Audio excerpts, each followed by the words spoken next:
Hello students, स्वागत है आप सबका और एक नए वीडियो में। तो बच्चों, आज हम पढ़ने वाले हैं स्टैंडर्ड 7 का chapter number 10 respiration in organisms. तो ये लाइन बाय लाइन होने वाला है। चलिए एनसीईआरटी के साथ देखते हैं क्या दिया गया है। तो one day Bhujo was eagerly waiting to meet his parents और grandparents who are coming to the town after a year. तो एक दिन क्या होता है, भुजो वेट कर रहा था अपनी ग्रैंड पेरेंट्स से मीट करने के लिए, हो गया, जो कि एक साल बाद आ रहे थे। He was in a real हरी, वो बहुत ही हड़बड़ी में था ताकि वो उनको रिसीव कर सके। कहां पे? बस स्टॉप पे, हो गया। तो जैसे कि वो या फिर भुजो अपनी ग्रैंड मदर से मिलता है तो उसके ग्रैंड मदर पूछती है कि क्यों तुम इतने जोर जोर से हाँफ क्यों रहे हो, या फिर why you are breathing so fast, आप जो है इतने तेजी से जो है वो सांस क्यों ले रहे हो। तो भुजो क्या बोलता है उसी टाइम पे कि मैं दौड़ दौड़ के आपके पास और आपसे मिलने के लिए आया हूं। तो यहाँ पे जो है एक बात उसके दिमाग में स्टक होके रह जाता है कि वो इतना तेजी से ब्रीथ क्यों कर रहा था, या फिर वो जो है वो हाँफ क्यों रहा था, हो गया। The answer to Bhujo's question lies understanding why we breathe. तो यहाँ पे जब भी हम लोग दौड़ते हैं या फिर जब भी भुजो दौड़ते हुए आया तो वो मार्क किया कि उसका सांस या फिर जो ब्रीदिंग रेट जो होता है वो बहुत बढ़ गया। लेकिन वही सेम चीज वो अगर रेस्ट कर रहा है, खाना खा रहा है या फिर सो रहा है, उसी टाइम पे उसका ब्रीथ जो रहता है वो नॉर्मल होता है। तो सबसे पहले एक बात तो उसके समझ में आ गया कि हम जब भी कुछ काम करते हैं, हो गया, उसी टाइम पे हमारा ब्रीथ जो या फिर हम लोग का जो सांस लेते हैं वो बहुत ही फास्टर हो जाता है। वही सेम चीज कब नहीं होता? जब भी हम लोग रेस्ट पे रहते हैं। तो यहां पे एक क्वेश्चन मिलेगा, तो answer to Bhujo's question lies understanding why we breathe. तो भुजो के दिमाग में और भी एक क्वेश्चन आ जाता है कि हम लोग सांस ही क्यों लेते हैं। तो बच्चों यहां पे बात आ जाता है कि ब्रीदिंग जो होता है ये एक पार्ट होता है किसका? रेस्पिरेशन का। बहुत सारे बच्चे यहां पे ही कंफ्यूज होते हैं कि क्या होता है। जब भी उनसे पूछा जाए कि रेस्पिरेशन क्या होता है तो वो नॉर्मली ब्रीदिंग को ही रेस्पिरेशन बोल के कहते हैं। लेकिन ब्रीदिंग क्या होता है बच्चों, यहां पे क्लियरली मेंशन है कि breathing is a part of respiration. Breathing क्या होता है? एक पार्ट होता है रेस्पिरेशन का। तो बात आता है यहां पे कि रेस्पिरेशन होता क्या है, या फिर हम लोग जो है वो रेस्पिरेशन क्यों करते हैं। तो बच्चों ये रेस्पिरेशन एक लाइफ प्रोसेस है जो अगर हम लोग नहीं करते हैं तो हम लोग सरवाइव ही नहीं कर पाएंगे। तो या फिर आप लोग बहुत बार सुने होंगे कि क्या होता है, जितना भी हम लोग खाना खाते हैं, आपको बहुत बार अपने पेरेंट्स भी आपको बोलते हैं कि आपको क्या करना है, खाना खाना है, फूड खाना है, क्योंकि उसी फूड से ही आप लोगों को क्या मिलता है बच्चों? एनर्जी मिलता है। अगर हम लोग खाना नहीं खाएंगे, आप लोग मार्क भी किए होंगे, जब भी आप थोड़ा बहुत खाना नहीं खाते हो तो आपको थोड़ा सा वीक लगने लगता है, कुछ कुछ बच्चे तो आपके गिर भी जाते होंगे। तो एक चीज तो कंफर्म हो गया कि क्या जो कुछ भी हम लोग खाना खाते हैं उसी खाने में से ही हमें एनर्जी मिलता है। अभी बात आता है कि उसी जो कुछ भी हम लोग खाना खाए उससे कैसे हमें एनर्जी मिलता है, और उसी को ही हम रेस्पिरेशन बोल के कहेंगे। तो यहां पे वही सेम चीज को दिया गया है बच्चों। चलिए देखते हैं। In chapter 2 you learn that all the organisms are made up of small microscopic unit called cell। तो जितने भी लिविंग ऑर्गेनिजम्स आप देख पाते हो बच्चों, जो कुछ भी आप, चाहे वो प्लांट हो, चाहे वो एनिमल्स हो, चाहे वो इंसेक्ट हो, इन सबका बॉडी बहुत ही छोटे छोटे माइक्रोस्कोपिक यूनिट से बना हुआ रहता है, जिसको हम लोग क्या बोल के कहते हैं? सेल बोल के कहते हैं। या फिर हम लोग एक ही वर्ड में बोल सकते हैं कि a cell is the smallest structural and functional unit of an organism. इसका मतलब यही है कि बहुत सारे सेल मिलकर टिश्यू बनाते हैं, बहुत सारे टिश्यू मिलकर हमारे बॉडी के एक ऑर्गन बनाते हैं, बहुत सारे ऑर्गन मिलकर हमारे बॉडी के एक ऑर्गन सिस्टम, और फाइनली जो है एक ऑर्गेनिज्म बन के आता है।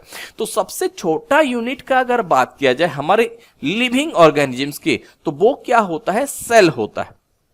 हो सकता है कुछ ऑर्गेनिज्म एक ही सेल से बने हो, या फिर कुछ ऐसे ऑर्गेनिज्म जो होते हैं वो बहुत सारे सेल से बने हो। लेकिन अगर लिविंग ऑर्गेनिज्म है तो उनके बॉडी में सेल ही रहेगा, क्योंकि ये सेल जो होते हैं ये बहुत सारा काम भी जो है वो परफॉर्म करते हैं। लाइक आपका न्यूट्रिशन हो गया, ट्रांसपोर्ट हो गया, एक्सक्रेशन हो गया, तो रिप्रोडक्शन हो गया। तो सबसे पहले क्या होता है, हर एक सेल जो रहता है वो अपने अपने लेवल पर वो लोग सेल्फ सफिशिएंट होते हैं कि वो कुछ काम परफॉर्म कर पाए।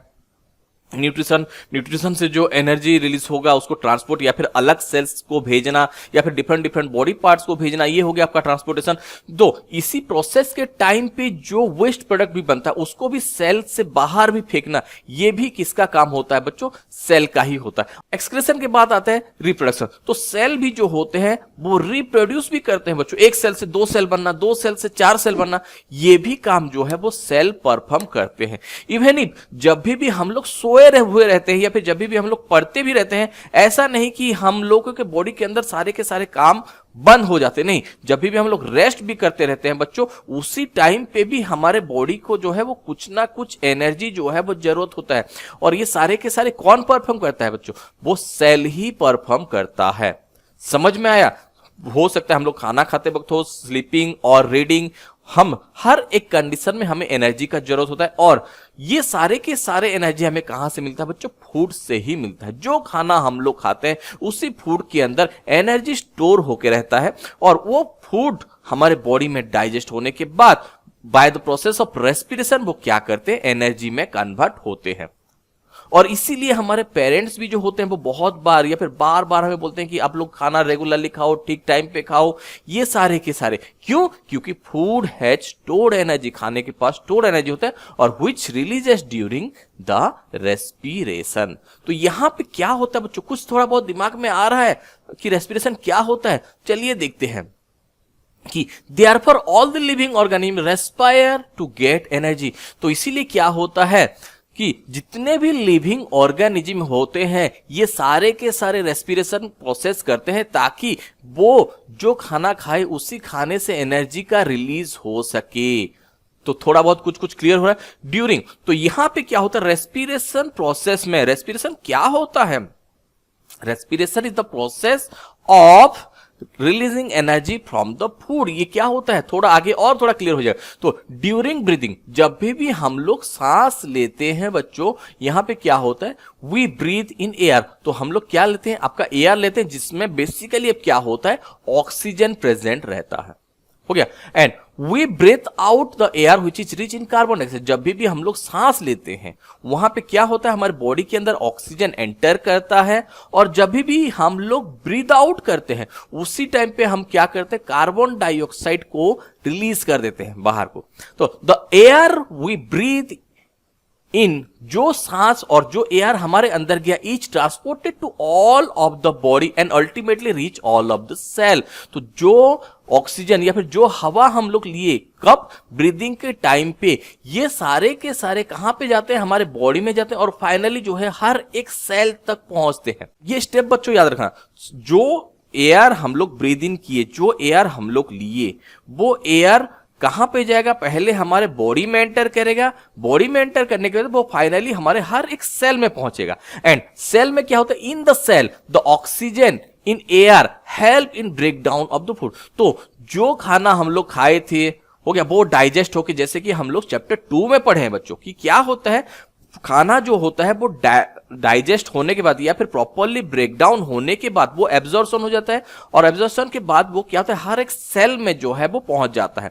तो अभी हमारे सेल के पास क्या होता है? फूड है और उसी फूड के साथ जो ऑक्सीजन हम लोग लिए, जो ऑक्सीजन हम लोग ब्रीद इन किए, उसी फूड को ये क्या करेगा? ब्रेक डाउन करेगा। किसमें? एनर्जी रिलीज करने में। और वही प्रोसेस को, the process of breaking down of food in the cell with release of energy is called cellular respiration. क्योंकि ये पूरा का पूरा प्रोसेस कहां पे हो रहा है बच्चों? हमारे सेल के अंदर हो रहा है। तो ये प्रोसेस को क्या कहा जाता है? Cellular respiration. तो रेस्पिरेशन क्या होता है? The process of releasing energy from the absorb food is known as respiration. और ये हमारे सेल के अंदर होता है। तो इसी प्रोसेस को क्या कहा जाता है बच्चों? सेलुलर रेस्पिरेशन बोल के कहा जाता है। हो गया। और सेलुलर रेस्पिरेशन जो होता है, जितने भी लिविंग ऑर्गेनिज्म है इन सब में हमें और सबके अंदर हमें ये सेलुलर रेस्पिरेशन का प्रोसेस देखने के लिए मिलता है। तो आगे बढ़ते हैं। In the cell the food, और जो फूड जो डाइजेस्टेड होके वो किस फॉर्म में स्टोर होके रहता है? वो ग्लूकोज के फॉर्म में स्टोर होके रहता है। ये यहां पे आपको बहुत बार आपका जो है शॉर्ट क्वेश्चन में या फिर फिल इन द ब्लैंक्स में आपको पूछा जाता है बच्चों। The food store in the cell in the form of dash. तो यहां पे आप लोगों को बोलना है ग्लूकोज के फॉर्म में जो कुछ भी हम लोग खाना खाते हैं वो ब्रेक डाउन हो जाता है, और ब्रेक डाउन होने के बाद वो किसके फॉर्म में स्टोर होकर रहता है बच्चों? ग्लूकोज के फॉर्म में स्टोर होके रहता है। तो जो फूड जो कि ग्लूकोज के फॉर्म में था वो क्या होता है? ऑक्सीजन के प्रेजेंस में हो गया, वो ब्रेक डाउन होके वो क्या रिलीज करता है बच्चों? एनर्जी रिलीज करता है। और जैसे कि ये पूरा का पूरा प्रोसेस किसके प्रेजेंस में हो रहा है? ऑक्सीजन के प्रेजेंस में हो रहा है। तो इसी तरह के रेस्पिरेशन को क्या कहा जाता है बच्चों? Aerobic respiration. या फिर हम लोग यहां पे एक बात क्लियर कर सकते हैं कि क्या होता है रेस्पिरेशन को, यहां पे बात करते हैं आपका रेस्पिरेशन को यहां पे दो पार्ट में डिवाइड किया गया है। एक होता है आपका क्या? एरोबिक रेस्पिरेशन, एरोबिक रेस्पिरेशन, और एक नेक्स्ट आता है आपका एनएरोबिक। हो गया। तो रेस्पिरेशन दो तरह के होते हैं बच्चों। रेस्पिरेशन का मतलब क्या होता है? The process of releasing energy. तो ये जो प्रोसेस या फिर ये जो रिलीजिंग एनर्जी का जो प्रोसेस होता है, ये अगर ऑक्सीजन के प्रेजेंस में हो रहा है तो उसी को क्या कहा जाएगा बच्चों? एरोबिक रेस्पिरेशन कहा जाएगा। और जो ऑक्सीजन के एब्सेंस में हो रहा है, जहां पे ऑक्सीजन का रिक्वायरमेंट नहीं होता, उसी को क्या कहा जाता है बच्चों? एनएरोबिक रेस्पिरेशन कहा जाता है। और एरोबिक रेस्पिरेशन में क्या होता है? एनर्जी रिलीज होता है, along with that as a waste product carbon dioxide and water भी रिलीज होता है। तो आपको क्या करना है? ये पूरा का पूरा रिएक्शन को भी आपको याद रखते हुए जाना है बच्चों। तो क्या होता है? हम लोग ऑक्सीजन लिए, ऑक्सीजन वो हमारे सेल तक पहुंचा, सेल में वो जो ग्लूकोज प्रेजेंट था उसको वो कन्वर्ट किया किसमें? एनर्जी एज, और उसी के साथ आपका वाटर और कार्बन डाइऑक्साइड जो होते हैं वो एज ए वेस्ट प्रोडक्ट बाहर रिलीज होते हैं। बट कुछ ऐसे भी ऑर्गेनिजम्स होते हैं, लाइक बात किया जाता है तो अगर ईस्ट का बात किया जाए तो ये लोग क्या करते हैं? इनके रेस्पिरेशन प्रोसेस के लिए ऑक्सीजन का रिक्वायरमेंट नहीं होता, इसलिए इन सारे ऑर्गेनिज्म जो कि ऑक्सीजन के एब्सेंस में अपना रेस्पिरेशन प्रोसेस करते हैं, इनको एनएरोब्स कहा जाता है। और इसी प्रोसेस में क्या होता है? वो in the absence of oxygen, जैसे कि देखो यहां पे प्रेजेंस ऑफ ऑक्सीजन करते थे तो इसको एरोबिक रेस्पिरेशन कहा जाता था। जो एब्सेंस ऑफ ऑक्सीजन में करेंगे इनको क्या कहा जाएगा बच्चों? एनएरोबिक रेस्पिरेशन कहा जाएगा। और एनएरोबिक रेस्पिरेशन परफॉर्म कौन करता है? ईस्ट जो होते हैं ये एनएरोबिक रेस्पिरेशन परफॉर्म करता है। बट यहां पे क्या रिलीज होता है?